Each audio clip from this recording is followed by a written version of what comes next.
Merci beaucoup. La Côte d'Ivoire.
Bonjour à tous, je vous souhaite la bienvenue au Salon international de l'agriculture, un rendez-vous incontournable pour celles et ceux qui aiment le monde agricole. Cette nouvelle édition 2025, comme vous le savez, chaque année, des milliers d'acteurs, d'investisseurs, également de producteurs se rassemblent ici à Paris. Le Conseil du coton et de l'anacarde nous a donné rendez-vous aujourd'hui, donne rendez-vous à la diaspora afin de pouvoir parler d'investissement dans le secteur. Ministre de l'Agriculture, du Développement rural et de la production vivrière, M. Kobena Kwasi Adjumani.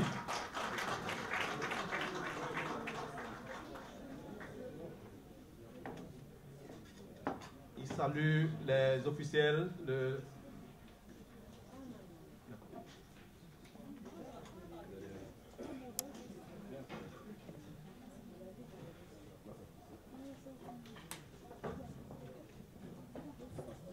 On accompagne M. le ministre d'État avec des applaudissements.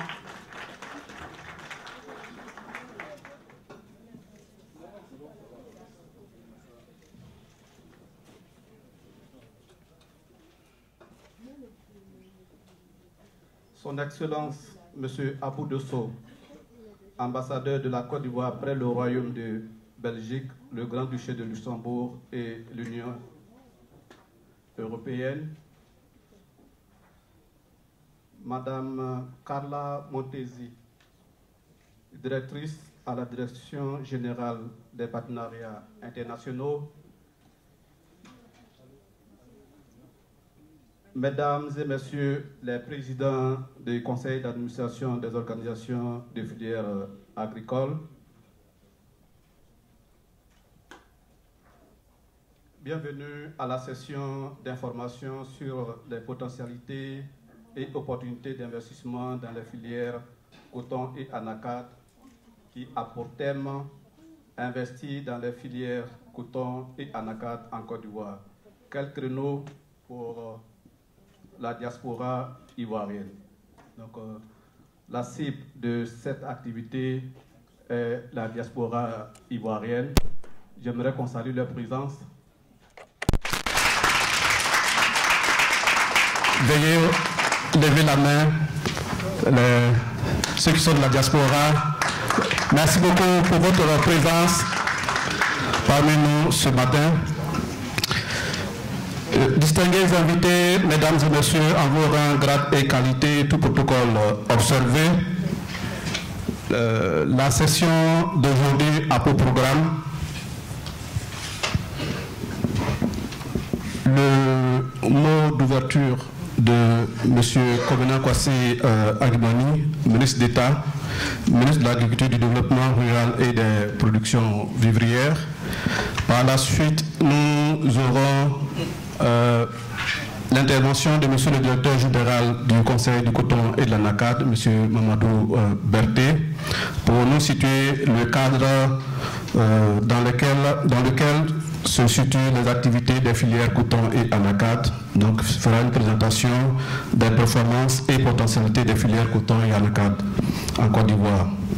On aura la présentation sur les créneaux d'investissement dans les filières coton et anacarde en Côte d'Ivoire, présentation de l'environnement des affaires et procédures de création d'entreprises et d'accès aux bénéfices du Code des investissements en Côte d'Ivoire,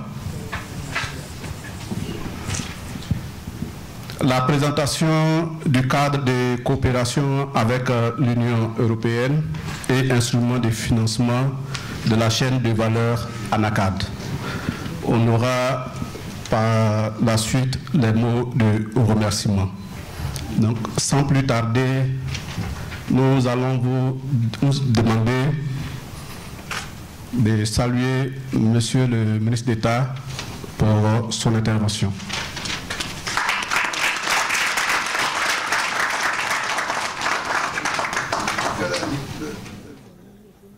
Ok, on accueille Monsieur le ministre d'État.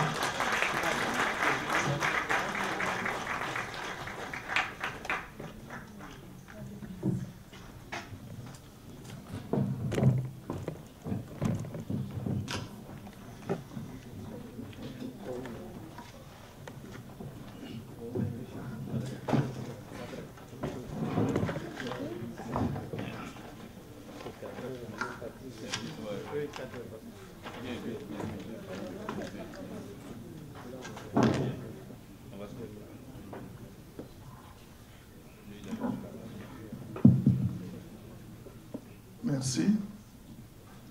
Excellence, Monsieur l'ambassadeur de la Côte d'Ivoire auprès de l'Union européenne, Madame la directrice du Parc vert de l'Europe, Monsieur le président du conseil d'administration du Conseil du coton et de l'anacarde, Mesdames et Messieurs les présidents du Conseil d'administration, des structures sous tutelle du ministère d'État, ministère de l'Agriculture, du Développement rural et des productions vivrières,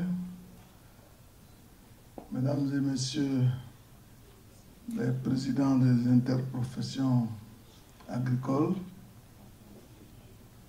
les directeurs généraux, directeurs et chefs de service,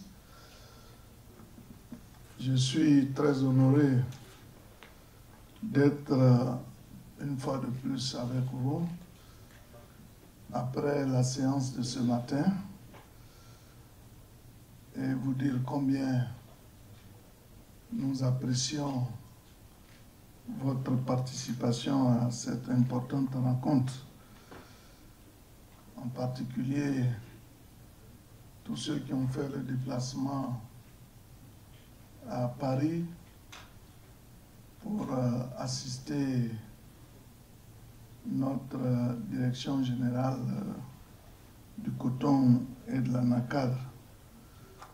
Vous savez très bien que, conformément à la volonté de son Excellence, M. Alassane Ouattara, président de la République de Côte d'Ivoire, la réforme de la filière anacarde qui a été adoptée en 2013 par le gouvernement a insufflé un coup d'accélérateur au développement de cette filière faisant donc de la Côte d'Ivoire le premier pays producteur mondial de noix de cajou dès 2015.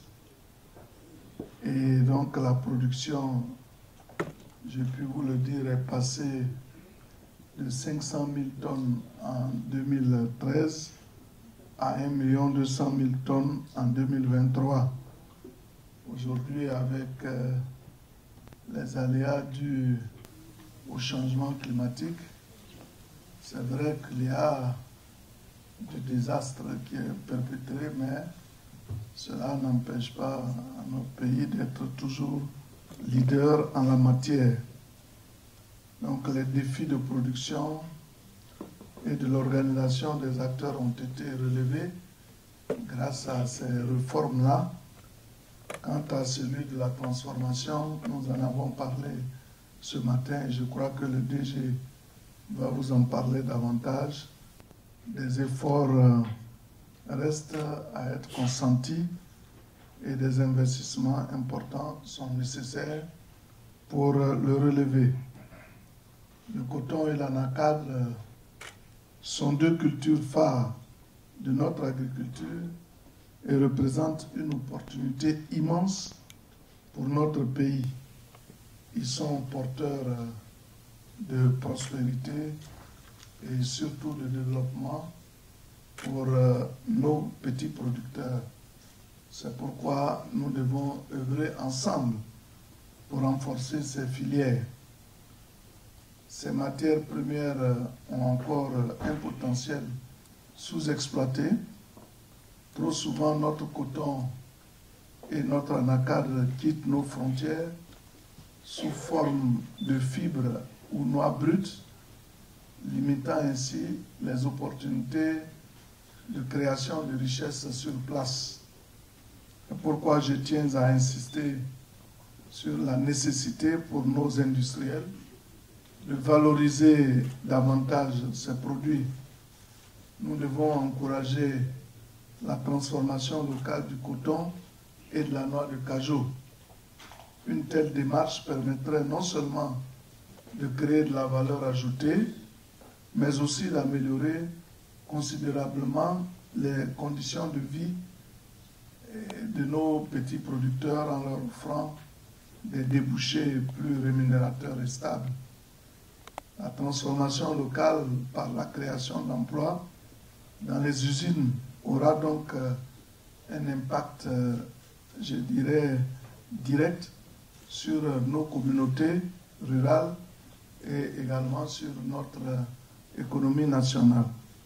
À ce sujet, j'aimerais particulièrement m'adresser à nos compatriotes de la diaspora qui sont ici, car vous représentez une force vive, un potentiel inestimable pour notre développement.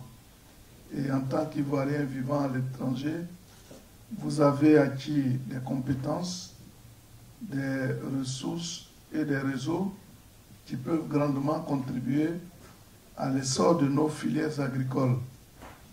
J'en appelle donc à vous et vous demande de vous investir dans l'industrie du cajou et à soutenir la transformation du coton ivoirien.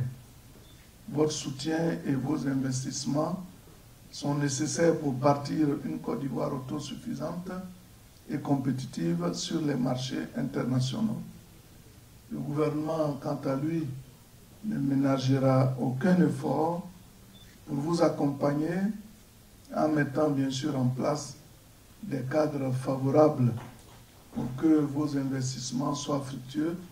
On en avait parlé ce matin. Nous avons déjà entrepris, comme je l'ai dit plus haut, de nombreuses réformes pour faciliter l'installation des unités de transformation et garantir un environnement propice aux affaires. Il est donc temps de saisir ces opportunités et de participer activement à l'évolution de notre agriculture. Je voudrais réitérer mes remerciements à tous les partenaires ici présents, en particulier à Madame la directrice du parc vert de l'Europe qui nous fait l'honneur d'être ici avec nous pour partager nos expériences et également donner ses avis sur ces filières dont on vient de parler.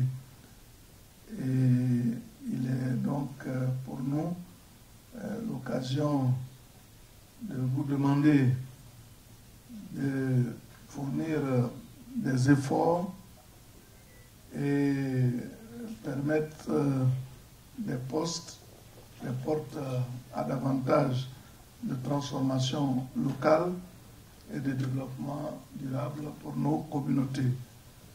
Sur ce, je déclare la session d'information sur l'investissement dans les filières coton et anacarde ouverte et vous souhaite de passer d'excellents et surtout de fructueux échanges. Je vous remercie. Je voudrais bien m'excuser, c'est tout à l'heure qu'on m'a donné mon discours, donc je suis partagé entre regarder le discours et faire appel à ma mémoire pour savoir si encore il y a quelques brides de formation qui y sont. Donc c'est pour ça. Okay. On salue encore l'intervention de M. le ministre d'État. Nous pouvons retenir que l'État de Côte d'Ivoire est résolument engagé vers la valorisation des produits que sont l'anacarde et le coton, et que nous vous invitons, les Ivoiriens de la diaspora, à aussi contribuer à cet effort-là, à valoriser ces différents produits afin de créer plus de valeur, et améliorer les revenus des producteurs et de créer des emplois au niveau national. On salue encore le discours de M. le ministre d'État.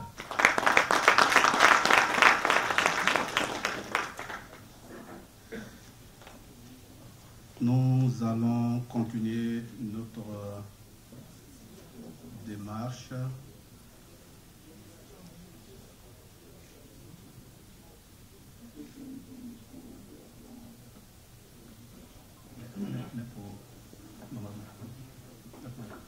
Nous allons continuer et nous remercions le ministre d'État de rester aussi avec nous pour suivre le mot de Monsieur le directeur général du Conseil du coton et de l'anacarde, Monsieur Mamadou Berté, qui portera essentiellement sur les performances et les potentialités des filières coton et anacarde.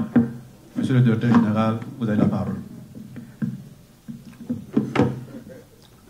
Monsieur le ministre d'État, ministre de l'Agriculture, du Développement rural et des productions vivrières, Excellences, Monsieur le chargé d'affaires, représentant l'ambassadeur de la Côte d'Ivoire auprès de la France, Excellences, Monsieur l'ambassadeur de la Côte d'Ivoire près du Royaume de Belgique, Madame la directrice en charge du Pacte vert et de l'agenda numérique de l'Union européenne, Monsieur le président du conseil d'administration du Conseil du coton et de l'anacarde, Monsieur le président de l'interprofession anacarde, Monsieur le président du FERICA, Mesdames et Messieurs les directeurs généraux, directeurs et chefs de service, distingués invités, chers parents, frères et amis de la diaspora ivoirienne, pour qui cette session est organisée, Mesdames et Messieurs, permettez-moi de commencer mon intervention par des remerciements à l'endroit d'abord de Monsieur le ministre d'État, Kobena Kwasi Adjumani, pour la présidence de cette session et pour sa présence effective, qui est la rehausse en qualité. À son Excellence Abou Dosso, ambassadeur de la Côte d'Ivoire, près du Royaume de Belgique, et à son Excellence Maurice Kwaku Bandama, qui a bien voulu nous aider dans la préparation de cette session, à l'Union européenne pour avoir accepté promptement de se joindre à nous ce jour, à nos partenaires du CPC et du Tony Blair Institute qui se sont associés à l'organisation de cette session de promotion de l'investissement. Et enfin à vous, potentiels et très futurs investisseurs qui êtes venus nombreux écouter notre message et vous informer sur ce que peut offrir les filières coton et anacarde comme opportunité pour les fils et filles qui, pour diverses raisons, se trouvent hors de la terre des Biruni. Je voudrais vous dire que vous avez fait le bon choix de venir nous écouter, surtout pour vous imprégner des opportunités que ces deux filières vous offrent. En effet, sous l'impulsion et l'engagement constant du président de la République, son Excellence Alassane Ouattara, qui dès son accession à la magistrature suprême a initié des réflexions qui ont abouti en 2013 à la réforme institutionnelle et opérationnelle, les filières coton et anacarde ont enregistré des performances remarquables. Au niveau de la filière coton, la réforme s'est traduite notamment par l'attribution de zones exclusives d'intervention à chaque des sociétés cotonnières, avec pour objectif d'accroître et sécuriser les investissements de court et moyen terme dans le développement de la production cotonnière. Cette exclusivité est encadrée par une convention qui garantit aux producteurs l'accès aux intrants et l'enlèvement de la production de coton au prix convenu par les acteurs et entériné en Conseil des ministres par le gouvernement. Dans le contexte d'attribution des zones exclusives d'activité aux opérateurs appelées zonage du bassin cotonnier, la production nationale de coton graine est passée de 352 134 tonnes en 2012-2013 à un record de 559 483 tonnes en 2021-22.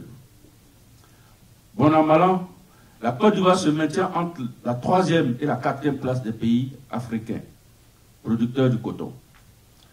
Le zonage du bassin cotonnier a permis de créer les conditions d'une plus grande résilience qui s'est observée avec la reprise rapide après les épisodes de la jacide et de Covid-19. Je dirais que les jacides, ce sont des insectes ravageurs qui ont détruit plus de 56% de la production de coton en 22-23. La filière coton aujourd'hui, c'est un peu plus de 120 000 producteurs répartis en coopératives et unions de coopératives. Une production de coton graine comprise entre 300 000 et 400 000 tonnes, soit un peu moins de 200 000 tonnes de fibres et un peu plus de 200 000 tonnes de graines de coton. 85 à 95% de la production de fibres exportées brutes et 100% de la production de graines commercialisables, transformées localement en huile et en tourteau. Des opportunités de développement avec notamment un potentiel pour aller jusqu'à 700 000 tonnes de coton graine, soit 300 000 tonnes de fibres et 380 000 tonnes de graines de coton. Un accès aux avantages de l'AGOA. Les projets de la FIFA qui prévoient la production de tenues de sport en coton en Afrique. Des partenariats stratégiques, notamment avec l'AFD et l'Union européenne.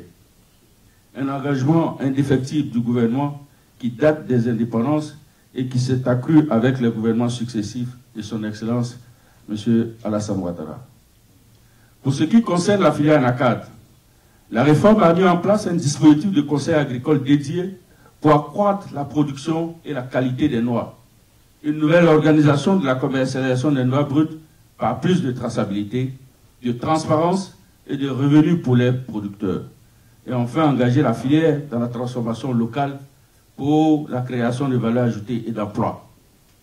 Après une décennie de mise en œuvre de cette réforme, la filière anacarde ivoirienne, c'est aujourd'hui un peu plus de 450 000 producteurs et plus de 1 400 000 hectares en cours d'identification et de géolocalisation. Plus de 1 200 000 tonnes de noix brutes, représentant environ le quart de la production mondiale. Maintenant, la Côte d'Ivoire a la première place mondiale des pays producteurs. Plus de 800 000 tonnes de noix brutes exportées, représentant environ le tiers du marché mondial du cajou. Permettant ainsi à la Côte d'Ivoire de maintenir sa position de premier exportateur mondial de noix brutes. Plus de 344 000 tonnes de noix brutes de cajou transformées en 2024, représentant 36% de la production actuelle, contre à peine 31 000 tonnes en 2013, comme indiqué par M. le ministre d'État ce matin. Et ce qui fait de la Côte d'Ivoire le troisième transformateur mondial et le deuxième exportateur mondial d'amandes dans le monde entier.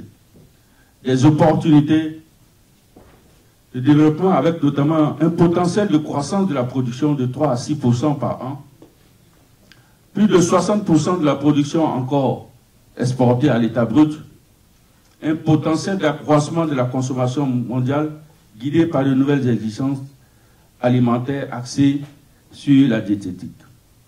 Des mesures incitatives allant de subventions à des exonérations fiscales et douanières, ainsi qu'une capacité de la filière à ouvrir des produits traçables.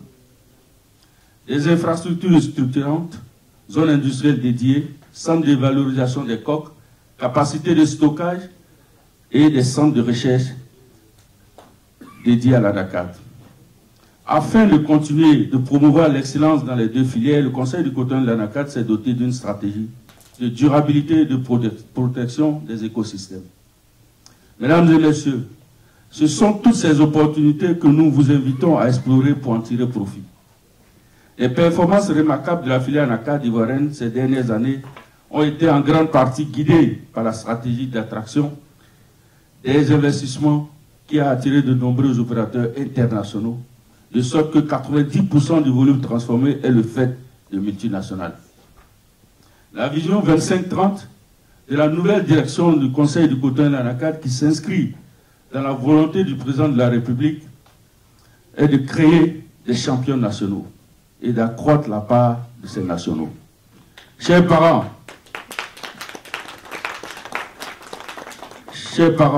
amis et frères et sœurs de la diaspora, pour être plus concret, nous allons vous présenter quelques créneaux d'investissement qui peuvent être explorés dans le cadre de discussions et d'études plus poussées. Pour notre part, au sein du Conseil du coton et de l'anacarde, nous avons une direction des projets qui peut vous apporter toute l'assistance nécessaire pour mener à bien vos investissements. Je vous remercie pour l'attention. Merci.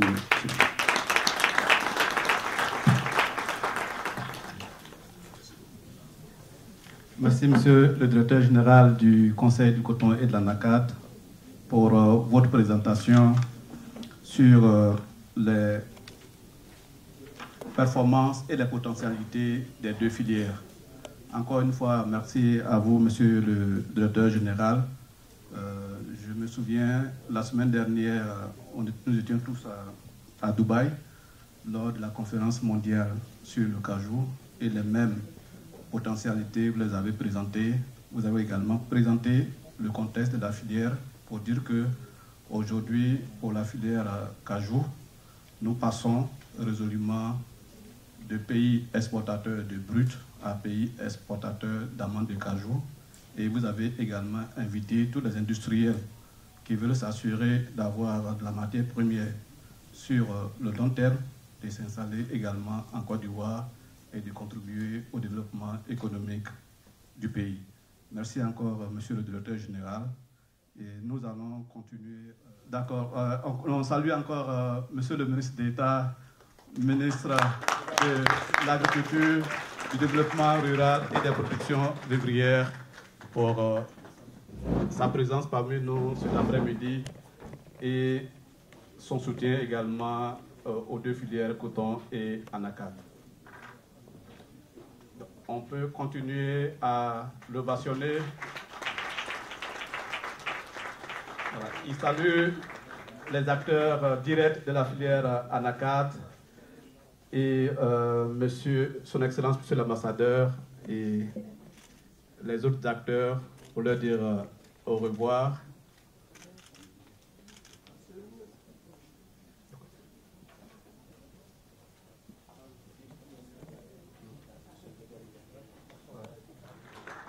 Merci pour les encouragements. Monsieur le Directeur Général vient de présenter donc les opportunités, le potentiel des deux filières dont nous avons la charge. Alors, à la suite de M. Mamadou Berté, c'est M. Simplice Gueux, directeur du système d'information, des études et de la prospective du Conseil du coton et de l'anacarde, qui a exposé un portefeuille impressionnant d'une dizaine de projets innovants axés sur la transformation des noix brutes et de la pomme de cajou en produits à haute valeur ajoutée, ainsi que sur l'exploitation de la fibre de coton pour créer des tissus et vêtements. Il a également présenté des initiatives visant à valoriser les sous-produits et déchets issus de la première transformation, offrant ainsi des opportunités significatives d'investissement et de rentabilité. Avec le soutien du gouvernement et de ses partenaires, ces projets promettent de maximiser le potentiel des filières coton et anacarde tout en stimulant la croissance économique.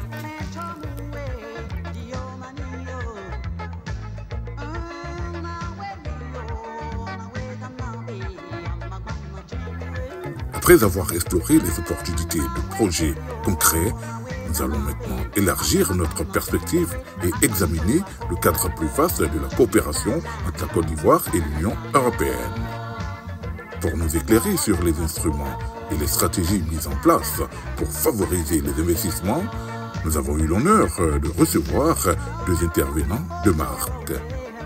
Tout d'abord, son Excellence, M. Abdou Dosso, ambassadeur de la Côte d'Ivoire près du Royaume de Belgique, du Grand-Duché de Luxembourg et de l'Union européenne, qui nous a partagé sa vision sur les enjeux de cette coopération. Il sera suivi par Mme Carla Montesi, directrice du Pacte vert et de l'agenda numérique de l'Union européenne à la Direction générale des partenariats internationaux, qui nous a présenté les initiatives européennes en faveur de la Côte d'Ivoire. Leurs interventions nous ont permis de mieux comprendre les fondements de ce partenariat et les perspectives qu'il offre pour l'avenir. Mesdames et messieurs, chers frères de la diaspora, sœurs, je prends la parole juste pour quelques propos introductifs à la prise de parole de Mme Carla Montesi, qui est directrice donc à la Direction générale des partenariats internationaux, qui va nous parler quelque peu des possibilités de financement qui peuvent être faites par l'Union européenne.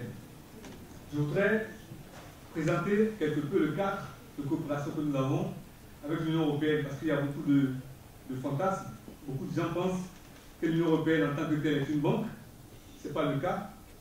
Beaucoup de privés qui ont des projets, souvent nous contactent en nous demandant de voir dans quelle mesure l'Union européenne peut les financer. Ce n'est pas possible.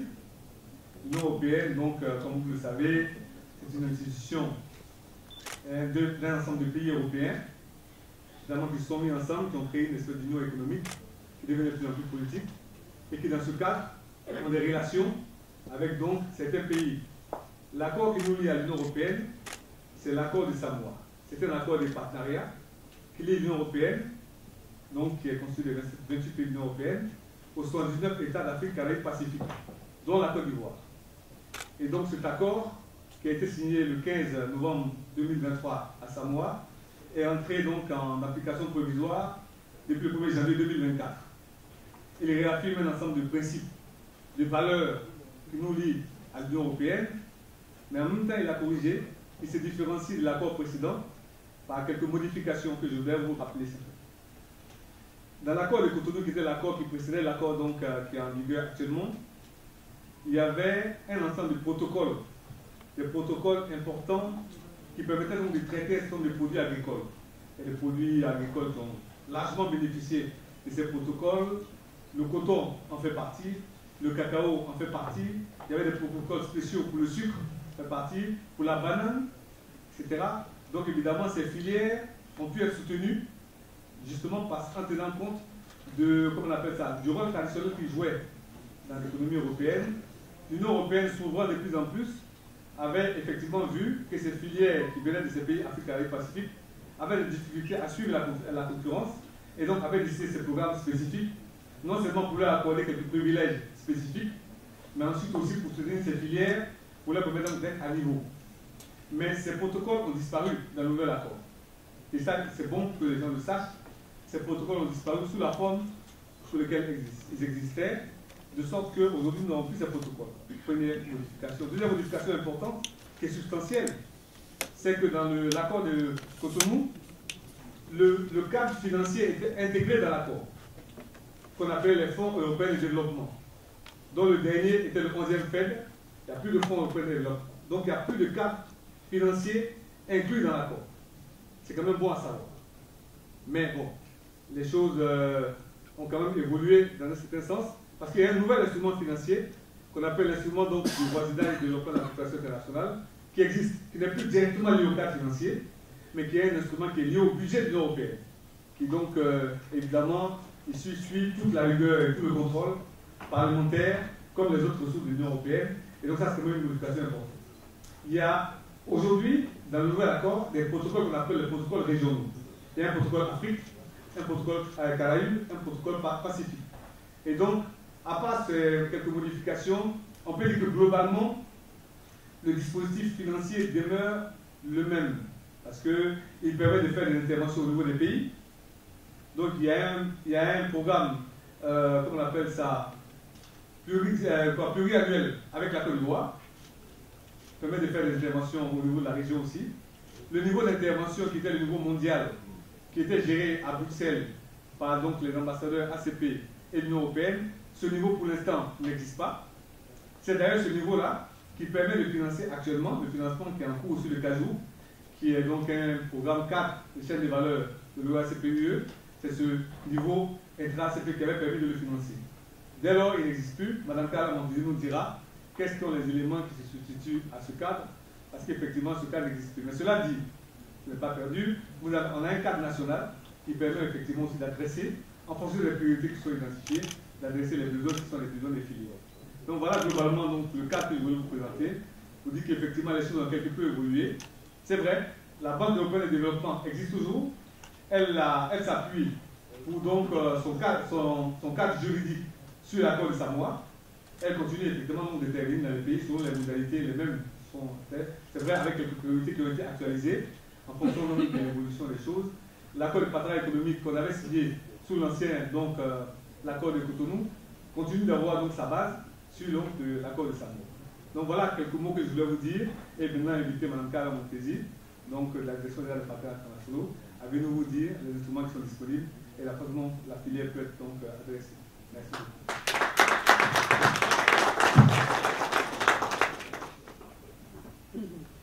Mesdames et Messieurs, bonsoir, Monsieur le Ministre, Monsieur le Directeur Général du CCA, Monsieur les ambassadeurs, les présidents, Mesdames et Messieurs de la diaspora, je suis, tout protocole confondu, je suis, ok, merci, je suis ravie d'être ici, merci beaucoup de cette invitation. Je dois dire que j'ai accepté très rapidement de répondre positivement à cette invitation parce que pour moi c'est une occasion unique pour féliciter la Côte d'Ivoire pour notre coopération. Monsieur l'ambassadeur vient juste de le mentionner, nous avons une longue partenariat durable, fort, stable, et nous voulons vraiment continuer dans ces partenariats conjoints entre l'Union européenne et la Côte d'Ivoire.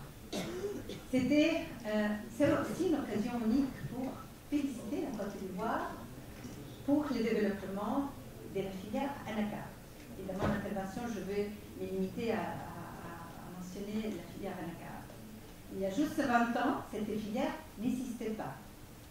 Je me rappelle qu'il y a 20 ans, nous étions les premiers donateurs en donnant un appui à la Côte d'Ivoire pour pouvoir commencer les études pour la première réforme. Regardez les progrès depuis les derniers 20 ans. Alors, je ne vais pas répéter ce que M. Barthé vient de mentionner, mais il faut bien que vous ayez conscience de ces développements exceptionnels et incroyables. Le fait que la Côte d'Ivoire a vraiment réussi à être le leader mondial des noix de fruits. L'effet d'être le deuxième exportateur mondial à la vente des cajou. L'effet d'être, je dirais, les fers de lance de cette transformation d'une filière en Afrique.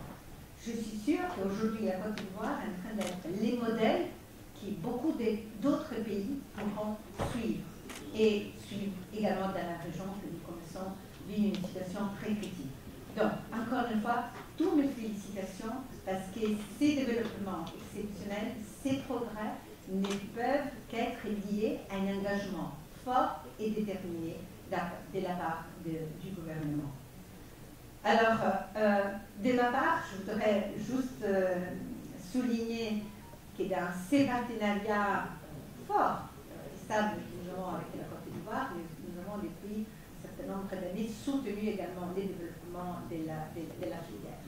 Alors, je sais qu'on s'attend de moi que je puisse présenter l'ensemble des instruments, ça ne va pas être le cas. Je l'avoue tout de suite, parce que je prends tout de suite les mots que l'ambassadeur Abou Dosso vient de mentionner. L'Union européenne n'est pas une banque. Alors, nous travaillons avec l'ensemble, avec la Banque européenne d'investissement, nous travaillons avec l'ensemble des banques de développement et européennes, et avec l'ensemble de ces banques, nous mettons en place une série d'instruments financiers qui soutiennent le travail, qui soutiennent le développement des objectifs qui sont fixés au niveau de l'État, au niveau du président, au niveau du gouvernement de la Côte d'Ivoire. Alors, je dirais pourquoi nous choisissons de continuer à suivre, à soutenir les secteurs de l'ANACAD. Juste pour donner un suivi à l'intervention juste précédente qui vous montrait certains projets d'investissement. C'est important de continuer à soutenir et je dirais de réaliser concrètement des projets d'investissement dans ces secteurs parce que l'ANACAD, comme vient d'être mentionné, possède des perspectives très intéressantes de croissance au niveau global. Il a un énorme potentiel en matière de revenus, un énorme potentiel en matière de valeur ajoutée pour l'Afrique. Pas uniquement en Côte d'Ivoire, également dans d'autres pays, mais en particulier pour la Côte d'Ivoire. C'est une prospérité qui passe, bien sûr, par la transition de la filière qui renforce une production durable, une production soutenable. Je pense que le gouvernement est bien en train de travailler dans cette direction, que nous soutenons. Bien sûr, nous voulons un produit, pas un produit qui soit durable, un produit qui tienne compte de l'impact également en termes d'impact social et environnemental de cette production dans les pays. Nous voulons soutenir la transformation locale, parce que nous pensons que c'est cette transformation locale qui crée une valeur ajoutée pour la Côte d'Ivoire et pour les secteurs privés de la Côte d'Ivoire. Et pourquoi pas, nous voudrions penser à une modification des flux des commerces existants aujourd'hui. Comme vous savez peut-être très bien, aujourd'hui, l'ANACAD, avant d'arriver à l'Europe, passe en Asie et elle arrive après en Europe. Pourquoi pas mettre en place une transformation d'un produit local en Côte d'Ivoire qui puisse être transporté directement en Europe sans passer par l'Asie. Oui, l'Europe vise aussi à obtenir cela, à avoir un contact direct avec votre production, votre secteur privé, pour assurer qu'en Europe, nous puissions recevoir une ANACAD produit et transformé en Afrique. Et nous sommes aussi un grand marché parce qu'il y a une demande de croissance de l'ANACAD également dans les marchés européens. Donc, voilà les trois raisons clés qui nous amènent à continuer à financer la filière de l'ANACAD, à soutenir le développement de la filière de l'ANACAD, également dans le futur. Alors, quant au financement, je vous avoue que nous avons une panoplie d'instruments.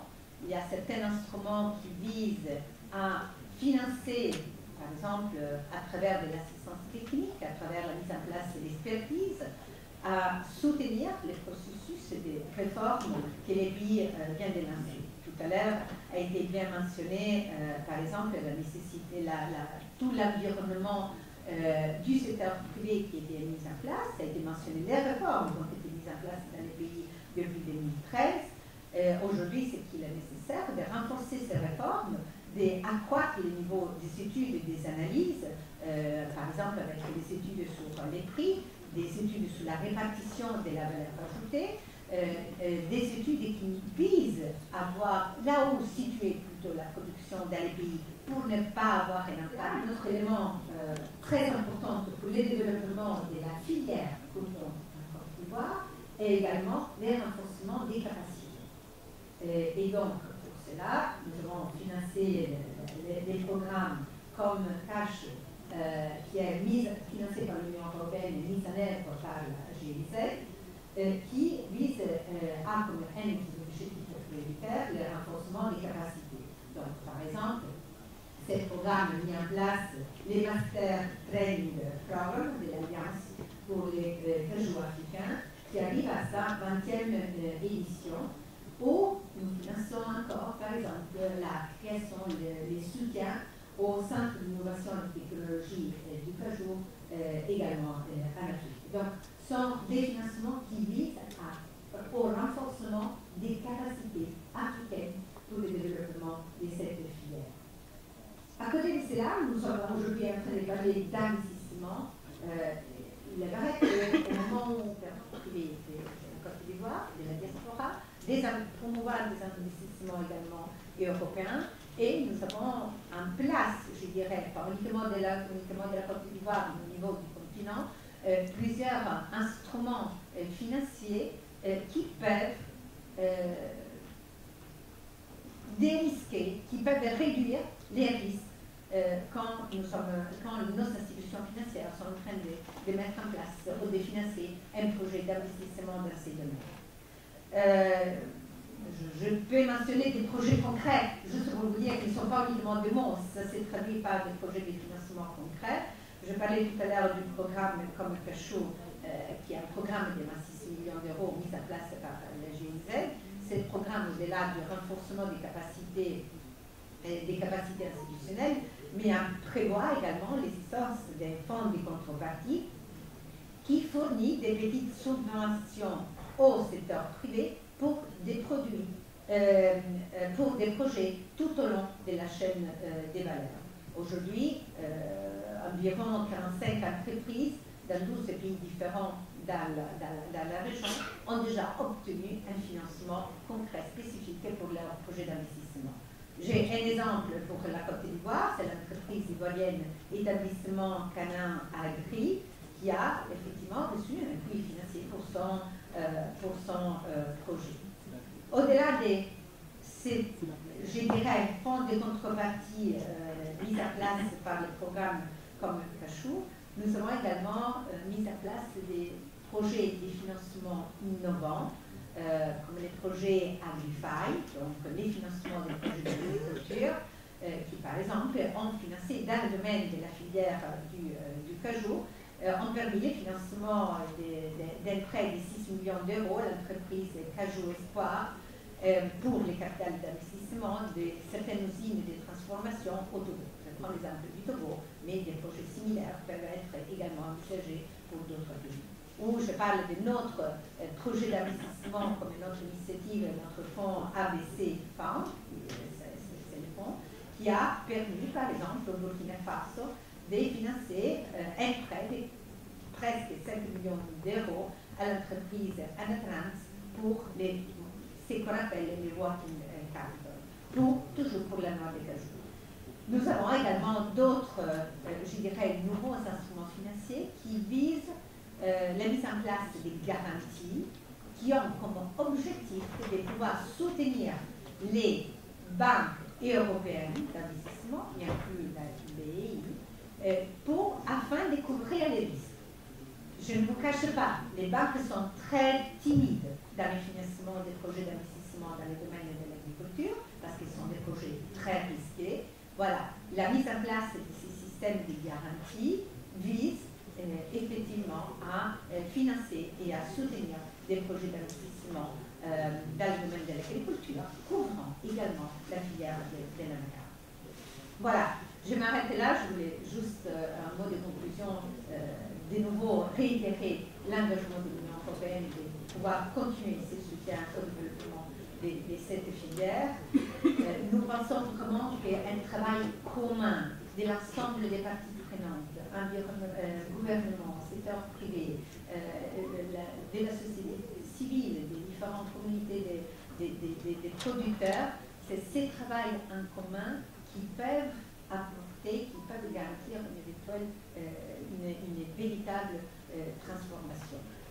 Si aujourd'hui nous devions penser à un rêve également pour la Côte d'Ivoire, je dirais pourquoi ne pas travailler pour avoir un produit de l'anacarde, produit transformé en Côte d'Ivoire, avec un produit qui soit bien identifié et certifié comme un produit soutenable, avec une identification géographique précise, déterminée, qui puisse faire finalement, pourquoi pas, de l'anacarde de la Côte d'Ivoire, les cafés aujourd'hui de la Colombie. Juste pour vous donner l'exemple d'un produit tout à fait similaire.